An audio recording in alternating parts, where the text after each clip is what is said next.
maintenant, on va passer aux questions ou remarques. On vous a proposé le fonctionnement suivant, c'est que vous allez intervenir, vous proposez 5 questions. Les compagnons ici vont noter tous ceux qui veulent répondre et quand les 5 questions seront posées, ce sera leur tour de répondre. Entre eux, ils se décident qui répond. Oui. Oui, je voudrais poser une question, une réflexion et une question en même temps, qui est ouverte, je pense. Sur cette notion de mandat impératif, il me paraît extrêmement importante, y compris et particulièrement d'ailleurs dans les organisations de classe dont a parlé René. Je l'ai vécu personnellement dans la constitution de Solidarność que j'ai eu l'occasion de suivre d'assez près.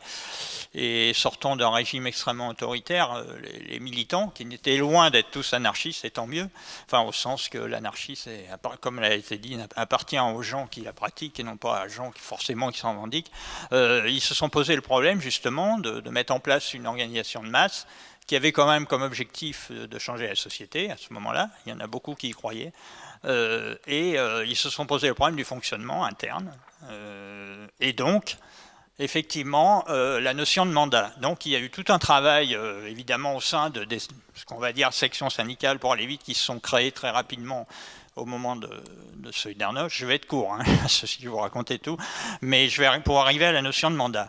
Donc, ils ont élu des délégués, et qui sont arrivés à un congrès, il y avait des micros partout, enfin un maximum de démocratie, je passe, ceci étant, c'est pas forcément des choses négligeables, la façon dont les réunions se font, et comment on prend les décisions d'ailleurs, ça a été dit à divers moments. Le problème qu'ils avaient, c'est que, effectivement, il y a eu des textes préparatoires, et les délégués étaient mandatés sur une position à prendre sur tel ou tel sujet. Le problème, c'est que dans un congrès, il se passe beaucoup de choses, et est-ce qu'il n'y a pas des éléments nouveaux? Et le mandaté qui est là, s'il y a des éléments nouveaux, il fait quoi? Voilà. Donc ils ont pratiqué une chose qui était... Ils avaient beaucoup réfléchi à ça. Et alors ils cherchaient aussi le consensus, enfin l'unité du mouvement. Pour eux, c'était essentiel que la classe ouvrière soit unie pour changer la situation et face à beaucoup de choses qui étaient encore en place, la bourgeoisie, l'armée russe qui était déjà sur place. Bon. Donc c'était pas abstrait ce que j'évoque là. Pour eux, c'était extrêmement concret. Hein. J'ai discuté assez longuement avec pas mal de gens. Et ils ont trouvé quelque chose, une pratique. Je dis pas qu'il faut faire comme ça, mais ils ont fait ce qu'ils appellent les congrès en 2 parties. C'est-à-dire, les questions qui ne sont pas vraiment des questions très graves, on vote, bon, ça peut passer. Par contre, les questions de fond, ils se posaient quand même la question, on prend la production, comment on la reprend, etc. Il y a eu des situations. Eh bien, ils ont fait des réunions de synthèse pour voir les diverses positions, et ils ont fait, sur ces questions-là, un autre congrès. Ils avaient déjà prévu le coup avant quand même, un autre congrès qui a eu lieu, je crois, 15 jours, 3 semaines avant. Et ils ont pratiqué ça, aussi bien pour les réunions régionales que le régional. Ce que je veux dire, c'est la difficulté qu'il y a sur la notion de mandat impératif qui est très intéressante, mais trouver des moyens quand même où on ne soit pas complètement fermé, vont plus avoir cette recherche de consensus. Alors évidemment, ce que je dis, c'est dans des organisations nombreuses, une organisation de masse, et les petites organisations, bon, les problèmes ne se posent pas comme ça, mais je pense qu'effectivement, comme René l'a évoqué, tout individu, en particulier anarchiste, doit se poser la question comment on fait pour justement organiser la société, mais déjà pour organiser à l'intérieur de ce qui pour nous est important, l'organisation à travers l'économique et sociale. Donc la notion de mandat, moi, me paraît quelque chose d'important. Alors je voudrais un peu vos réactions par rapport à ça. Moi, je n'ai pas de solution. Je vous ai donné un petit exemple concret sur Solidarność. C'est des choses tout à fait, moi je pense, assez concrètes et actuelles, surtout quand on voit ce que sont devenues nos organisations syndicales en France, voire dans beaucoup de pays qui sont malheureusement extrêmement éloignés de ce qu'on souhaiterait. Enfin, en tout cas, nous, anarchistes, et je pense qu'on n'est pas les seuls.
parle.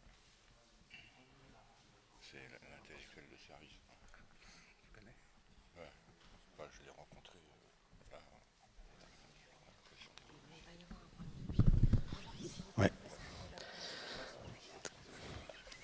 Ouais. Moi j'ai une question, mais avant, Il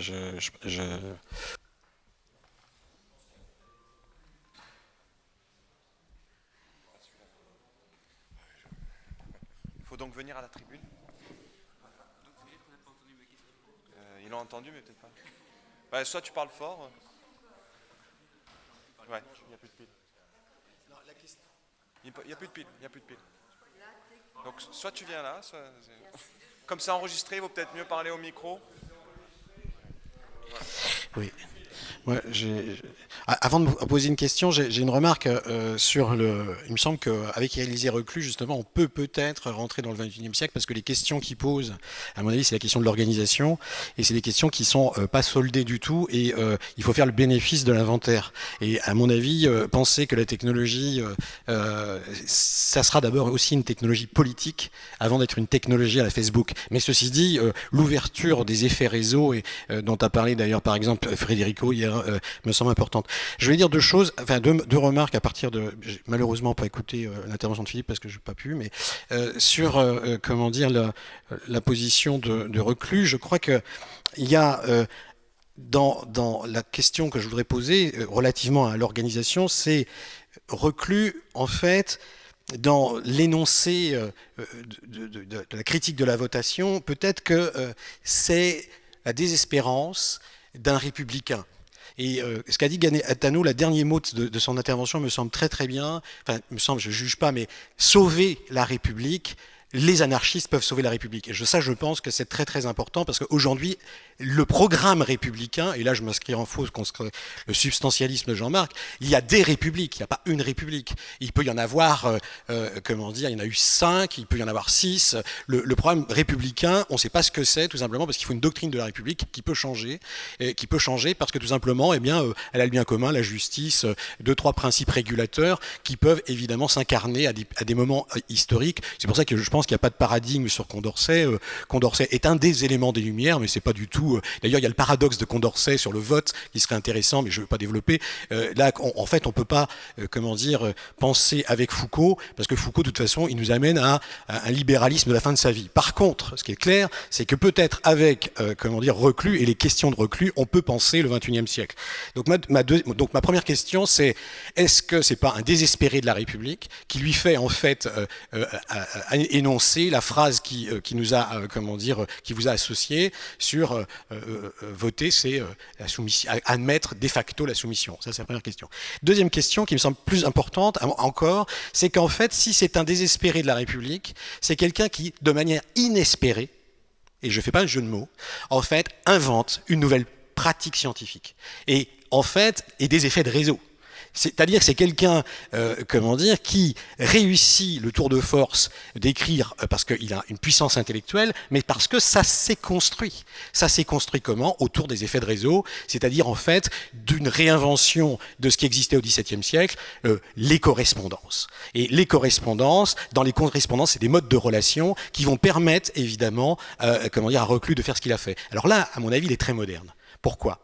Parce que si on s'emparait des réseaux sociaux, eh bien, dans une logique d'invention et d'invention des nouvelles correspondances, entre guillemets, qui soient des correspondances au service d'un projet républicain, à mon avis, là, on aurait peut-être un principe d'espérance pour rentrer dans le XXIe siècle. Donc ma deuxième question, la première question, c'était est-ce que c'est pas un désespéré de la République, c'est-à-dire en fait un terminus dans sa pensée personnelle parce qu'il s'est confronté à un mur, mais et d'ailleurs le mur, c'est peut-être le mur aussi des fédérés, sans métaphore.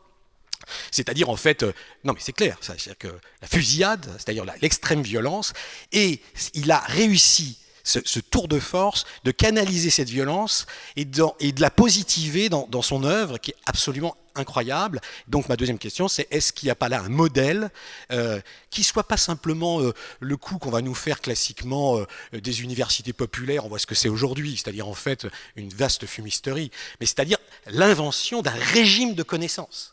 d'un régime de connaissances qui, d'une certaine manière, ne se situe pas à l'université. Donc la question, alors ce sera une question peut-être qu'on pourra aborder, c'est que les lieux de la connaissance aujourd'hui, ce qu'on reconnaît comme lieu de la connaissance, c'est-à-dire les universités, eh bien, ne sont probablement pas les lieux où le savoir émancipateur est en train de se construire pour demain.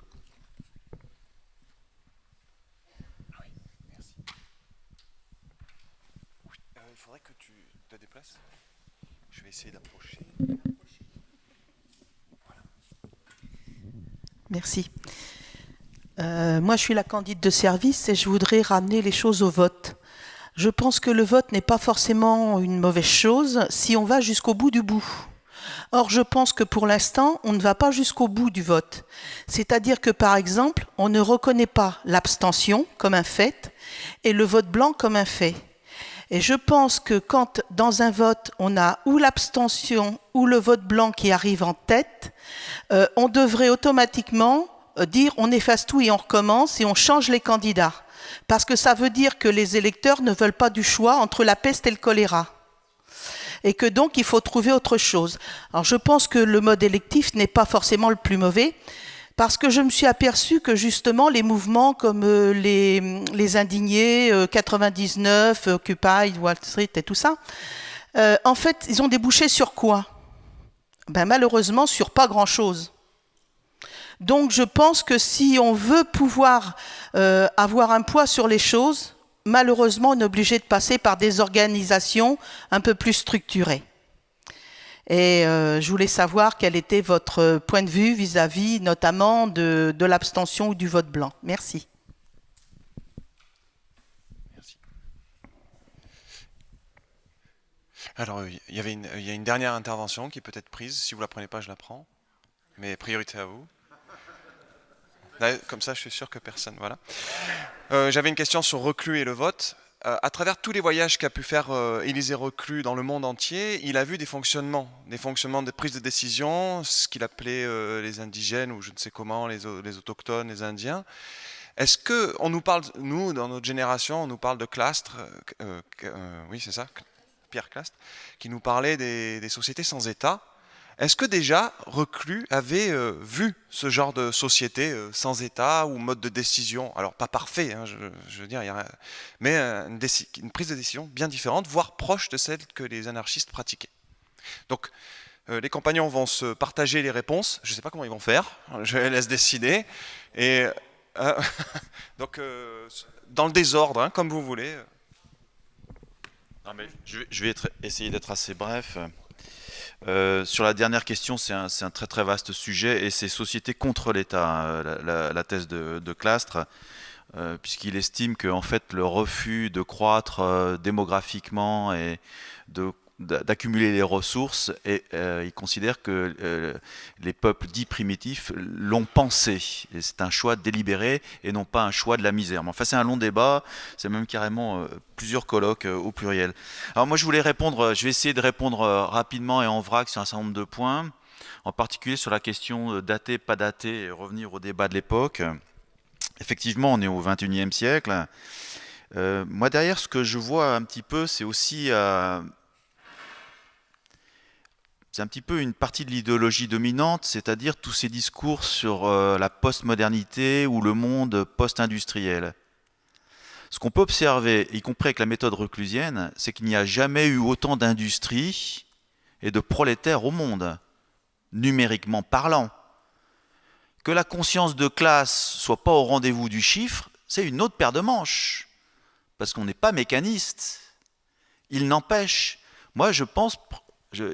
pas le seul, j'imagine qu'effectivement on est dans une société que je dis hyper industrielle, hyper moderne, ce qui nous ramène à la question des outils, effectivement, mais après c'est aussi la question de l'histoire. Alors c'est vrai qu'il y a un côté un peu daté, on revient au débat 1848, mais pourquoi c'est important?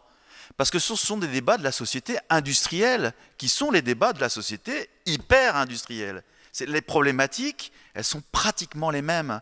En réalité, c'est produire quoi, comment, pour qui décide et comment on consomme. Enfin, et ça, ce fondamental-là, je pense qu'effectivement, il y a tout un monde publicitaire, politicien, qui essaye de nous le masquer, mais qui percole néanmoins par tous les biais de la société, y compris dans le mouvement écologiste, y compris dans les AMAP, etc., mais dont les réponses ne sont pas forcément proportionnées aux questions, parce qu'on oublie les leçons. Effectivement, on pourrait se poser la question de oui, mais est-ce qu'à un moment donné, les indignés... Alors effectivement, les indignés, ce qui est intéressant, c'est que c'est une contestation, en gros, contre la corruption politique, pour une véritable démocratie. Mais là, commence un petit peu l'illusion. Et par conséquent, l'oubli des leçons de l'histoire. Bon, c'est le débat avec Nietzsche, etc. Est-ce qu'on doit l'éternel retour, l'historicité? Est-ce qu'effectivement, à un moment donné, toujours faire la mémoire, le devoir de mémoire, ça nous paralyse parce qu'on ne voit pas de l'avant, on n'est pas imaginatif. Mais à un moment donné, il ne faut quand même pas oublier complètement de l'histoire. Et l'histoire, je vais très rapidement, c'est quand même... ce qu'ont fait certains partis du mouvement ouvrier et du fonctionnement, de certains fonctionnements autogestionnaires. Alors juste un dernier point, en sachant que je pense que ce qui se passe chez les indignés, 99% Occupy, etc., n'est pas tout à fait la même chose qui se passe en Tunisie, en Égypte ou à Istanbul. Là-bas, ils ont faim, ils ont vraiment faim. Ils ont faim de tout. Oui, non, mais c'est important parce qu'ils ont faim de tout, ils ont faim de savoir, ils ont faim de... Moi, on est allé en Tunisie, ça c'est extraordinaire, quoi, ce qui se passe là-bas. Vraiment, il se passe beaucoup de choses. Et je termine juste sur cette question de monde hyper industriel, hyper moderne. Alors, effectivement, au niveau des outils, avec la carte bleue, la puce, enfin, il y a les nouvelles monnaies à inventer. Il y a des outils, effectivement, mais il faut penser ça, parce qu'après, finalement, on peut parfaitement se passer de billets de banque, on est déjà presque dans cette société-là, mais ça veut dire qu'on... après, il y a effectivement des sociétés qui se passent de ça, où il y a des trocs, enfin bon, ce que je veux dire, c'est que... Oui, bon, il y a plein de choses. Et après, pareil, dans l'analyse de la société actuelle et dans effectivement les solutions possibles, alors la pensée de Foucault, elle est effectivement intéressante sur un certain nombre de choses. Il y a eu des textes sur les rapports entre l'anarchisme et le foucaldisme, notamment écrits par Vaccaro, avec le paradoxe que en fait, Foucault connaissait très très mal l'histoire de l'anarchisme et s'en arrêtait à deux, trois choses, pas forcément justes. Mais dans sa critique effectivement des micro-pouvoirs, qui est une critique intéressante et qu'on peut effectivement partager, il y a un risque, c'est-à-dire le risque de dire si le pouvoir est partout, il est nulle part. Et c'est pas vrai. Alors certes, on a nos micro-pouvoirs, le mari peut exercer un pouvoir sur la femme et réciproquement, ou sur ses enfants, ou dans son entreprise, etc. Il faut qu'il soit clair par rapport à un certain nombre de choses. Donc il y a aussi une posture moralisatrice, quasi religieuse, qui met une pression assez forte pour savoir si effectivement on est bien correct ou pas.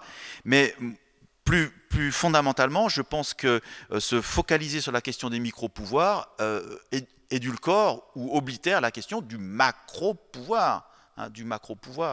Et là, je termine en disant qu'effectivement, si le mouvement des indignés n'a pas débouché sur grand-chose, sur quoi a débouché le camarade François ? Bon. Alors, je voudrais juste intervenir sur un ou deux points par rapport à la question de savoir si Reclus était un désespéré de la République. Alors, il faut voir que, contrairement à l'analyse que propose René, que je ne partage pas sur le dernier point, le problème, si les anarchistes insistent tellement sur l'abstention, c'est aussi parce que la génération qui se met en place après 1870 adopte un point de vue insurrectionnel et une des clés de cette vision du changement social insurrectionnel, c'est le refus catégorique de toute forme de collaboration de classe. Voilà. C'est-à-dire c'est le point de vue qui est aussi développé par les syndicalistes, mais qui sera surtout mis en avant par les insurrectionnels qui deviennent majoritaires au sein du mouvement anarchiste avant la renaissance, disons, du mouvement syndicaliste. Et donc c'est plutôt ça la clé, si vous voulez. Or donc ce refus de la collaboration de classe donc les conduit à rejeter toute forme de coopération avec les partis, qu'ils soient républicains ou socialistes. C'est historiquement ce qui se passe. Et donc il y a une survalorisation qui est faite, qui n'a, à mon sens, rien à voir avec le refus de la centralisation, etc., même si on peut retrouver des traces. Mais ces influences-là, on les retrouve davantage dans le fonctionnement des organisations anarchistes. Or, si on se place du point de vue de la stratégie qui est mise en avant, il y a une espèce d'identité qui est développée déjà au moment de l'affrontement Marx-Bakounine, si vous voulez, et qui sera reprise par la suite entre le fait de participer aux luttes politiques et le fait d'avoir une collaboration avec les fractions progressistes de la bourgeoisie. L'opposition entre Bakounine et les frères Reclus, et en particulier avec Elie, c'est justement parce qu'il va en Espagne et il cherche l'appui des républicains, des démocrates. Et lui, Bakounine, il a rejeté à ce moment-là ce point de vue. Pendant un moment, il a flirté avec ce point de vue parce qu'il avait envie d'attirer des gens comme les Reclus. Mais à ce moment-là, au moment de ce voyage, c'est en 1870, 68, 69. 8, 9, voilà, c'est ça. C'est entre 68 et 69, il s'est engagé au sein de l'AIT, et donc pour lui, il n'est plus question de continuer à rester sur ce terrain-là. Et d'ailleurs, il rentre dans le lard, si je peux me permettre l'expression, vis-à-vis des gens comme des amis des Reclus, comme André Léo, qui pense qu'il faut continuer encore éventuellement à avoir une collaboration, y compris politique, avec l'avant-garde républicaine. Et là, Bakounine est clair, et la Commune de Paris, alors là, vient véritablement ôter tout espoir de cette collaboration, et donc il y a un véritable rejet de cette République telle qu'elle est mise en place, et donc de toute forme de collaboration. Donc il est hors de question d'aller voter d'une manière ou d'une autre, de faire le jeu, par exemple, en front républicain quelconque, en sachant que ceux qui ont massacré les travailleurs. Et donc il faudra vraiment arriver d'une part au boulangisme et d'autre part à l'affaire Dreyfus pour qu'il y ait un nouveau, chez les anarchistes, une révalorisation de la possibilité d'une collaboration ponctuelle avec certains éléments républicains. Ça, c'est la dynamique de l'histoire. Et donc, dans cette espèce de, ce qui va devenir une espèce de dogme, pas chez tout le monde, on retrouve quand même cette contextualisation-là et qui n'a strictement, à mon sens, rien à voir avec un changement sociologique. Et pourquoi ? Parce qu'un de ceux, par exemple, qui vont prôner une action politique est César de Pape, théoricien de l'AIT. Et c'est lui qui suggère à Bakounine l'idée que l'organisation de l'AIT pourra être utilisée par la suite comme étant l'organisation de la future société émancipée. Mais c'est lui qui va devenir aussi un de ceux qui vont engager le mouvement ouvrier sur la voie politique. Bon, c'est dans ce sens-là qu'on ne peut pas mettre ça sur le dos du malheureux Costa, qui était avocat, mais Malatesta il a fait des études de droit, ensuite il a fait un petit peu de médecine, c'était tous des bourgeois, seulement Malatesta ne va pas suivre Costa. Donc là on peut s'amuser à prendre tout un tas de personnes avant qui vont tourner kazakh et inversement. Donc si on veut vraiment faire une analyse sociologique précise, etc., cette hypothèse-là, à mon sens, est à rejeter. Par contre, l'hypothèse d'un rejet de toute forme de collaboration avec la bourgeoisie républicaine, pour moi, c'est une hypothèse beaucoup plus féconde. Voilà.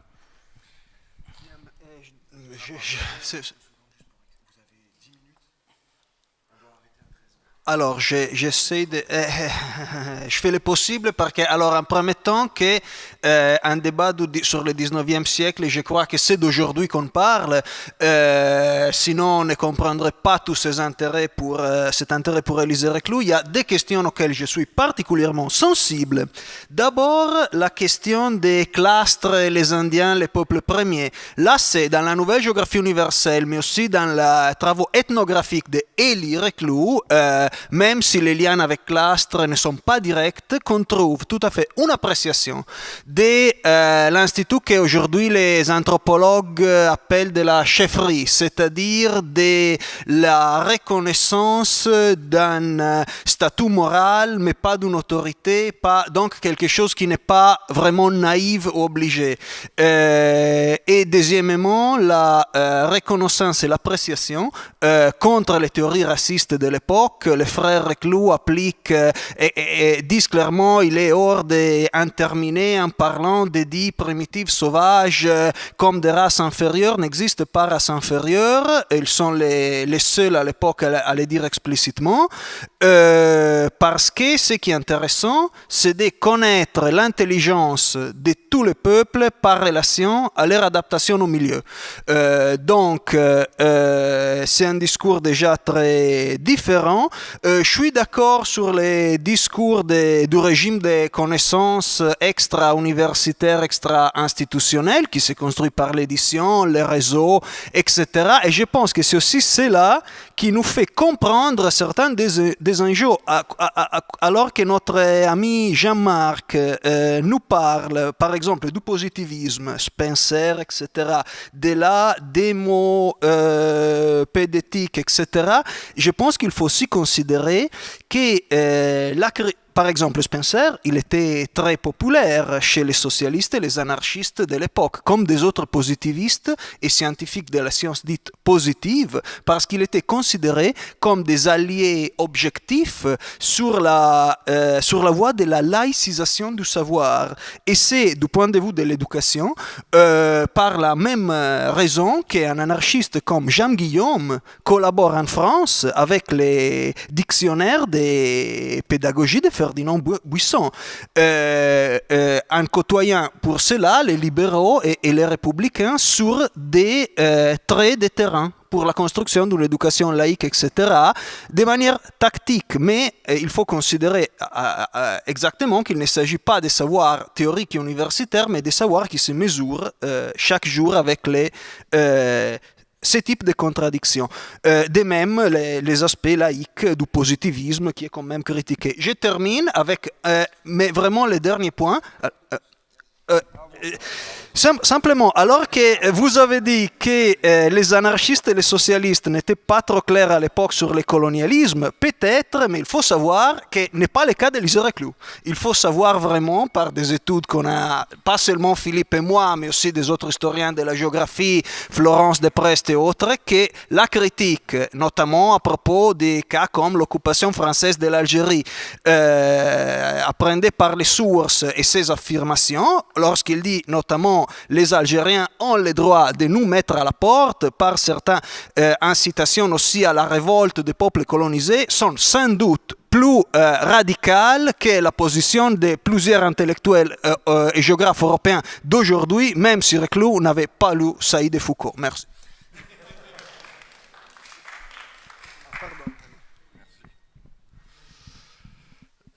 Sur ce que disait Gaetano à l'instant, je suis globalement d'accord. Sauf sur quelques détails, mais je pense que c'est des détails de spécialistes et on en parlera ou on s'engueulera en privé tout à l'heure. Mais je voudrais répondre à la dame qui est là sur la question de l'abstention. Moi, je pratique pas le crétinisme abstentionnisme. J'ai ma carte d'électeur et il m'arrive de voter blanc en général, pas toujours, mais disons la plupart du temps je vote blanc parce que je pense que c'est une expression qui a un sens. Et effectivement, c'est complètement illogique ou même scandaleux que le vote blanc ne soit pas comptabilisé. Bon. Mais il faut, comme disait Bakounine, comprendre que de toute façon, qu'il n'était pas opposé au suffrage universel, il disait simplement que le suffrage universel ne conduira pas à l'émancipation des travailleurs. Bon. Donc, à l'intérieur de ces limites, on peut exercer une certaine forme d'expression par le vote. Bon.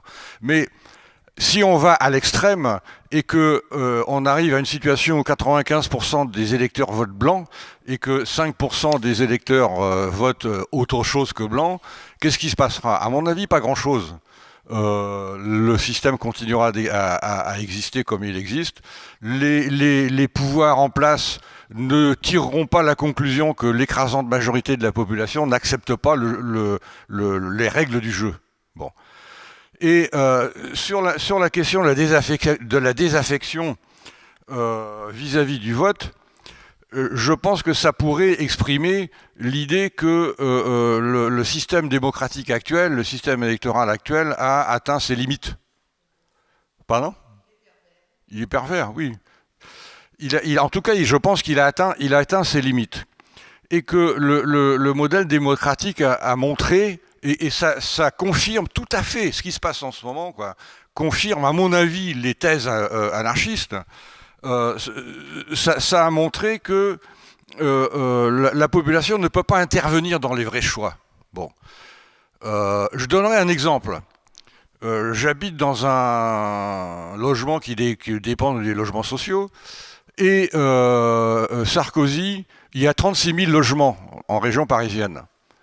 Et Sarkozy a décidé de vendre tout le patrimoine, 36 000 logements, pour récupérer de l'argent pour financer la Poste. Pour financer la privatisation de la Poste. Alors déjà, moi, si je vends ma voiture, même si elle ne vaut pas grand-chose, je récupère un peu d'argent. Bon, là, Sarkozy avait l'intention de vendre la Poste, on pourrait penser que ça rapportait de l'argent. Bon, non. Et pour vendre la Poste, il vend un parc immobilier de 36 000 logements, mais pas aux gens qui habitent dedans, à un autre bailleur social. Bon. Mais la décision économique, la démocratie économique, elle se situe où là-dedans ? Je veux dire, les gens qui vivent dans ces logements-là n'ont pas été consultés. Ils ont simplement eu le droit d'élire un député qui n'en a strictement rien à foutre, parce qu'il n'a même pas été saisi du problème. Le député de mon arrondissement, il est même pas au courant, enfin je sais pas, enfin bon.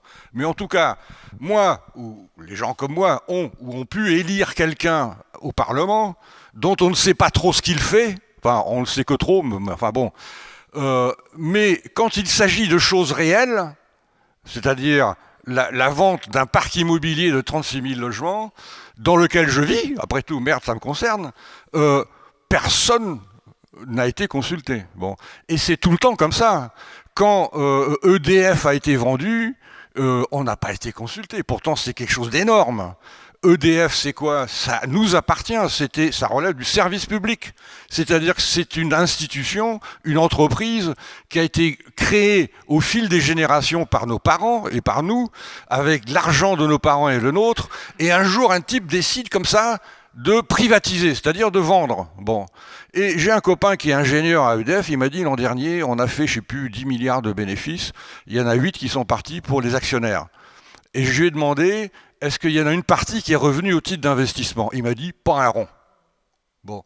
C'est-à-dire que quand on parle de démocratie, les anarchistes disent, c'est à ce niveau-là qu'elle se situe, la démocratie. C'est pas dans le fait d'élire un mec qui va être totalement incontrôlable. Parce que, je sais plus qui disait, je crois que c'est Philippe, que le mandat impératif n'est pas admis par la Constitution, mais il faut savoir qu'un député ne représente pas ses électeurs. Le député, une fois qu'il est élu, ne représente pas les électeurs qui l'ont élu, c'est la Constitution. Chaque député individuellement représente le peuple.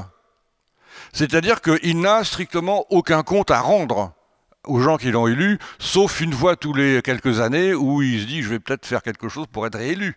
Mais c'est la seule limite, c'est la seule forme de contrôle qu'on peut avoir sur ce que fait le député. Bon. Donc en fait, la population globalement n'est jamais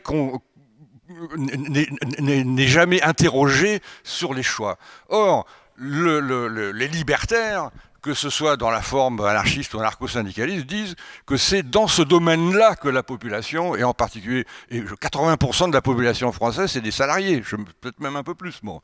C'est-à-dire que c'est des gens qui travaillent.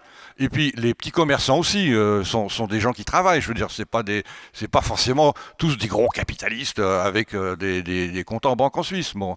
C'est la population travailleuse, et c'est elle qui doit être consultée dans les instances dans lesquelles elle se trouve en tant que population travailleuse.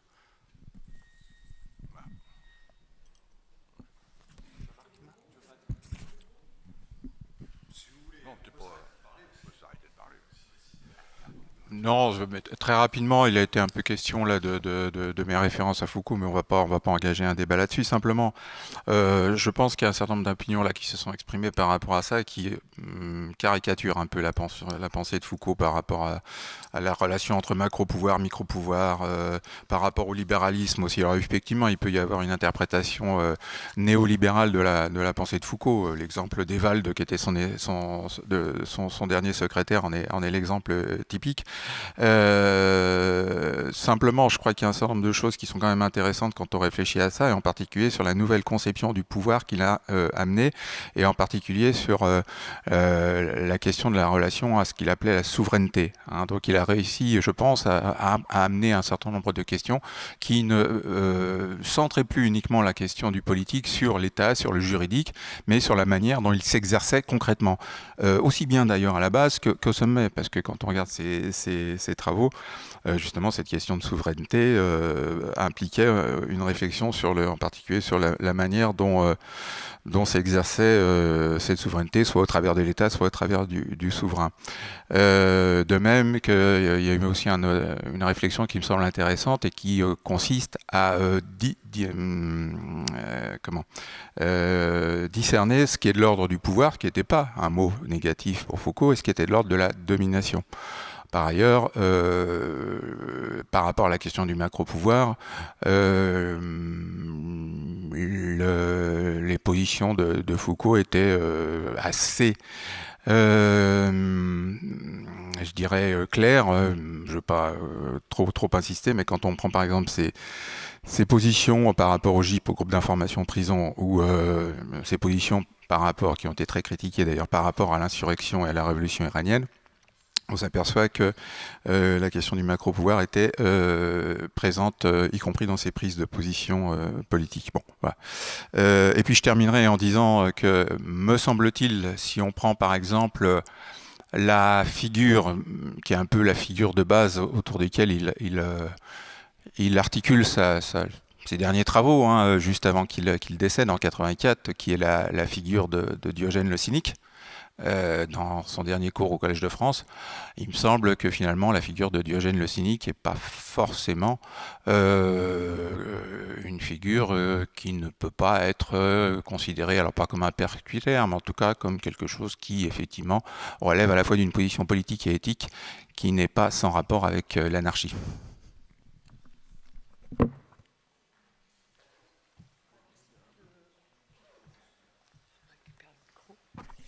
Merci pour ces interventions. Donc, je voulais clôturer cette matinée en vous rappelant qu'on déjeune place de la mairie et qu'en même temps, les auteurs ici présents vont dédicacer leurs ouvrages et que vous avez la possibilité de continuer à discuter avec eux, à débattre avec eux en même temps que vous achetez leurs ouvrages et qu'ils les signent.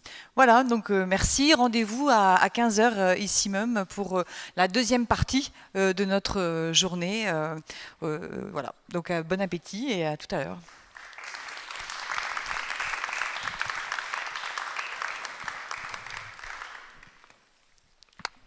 Un, deux.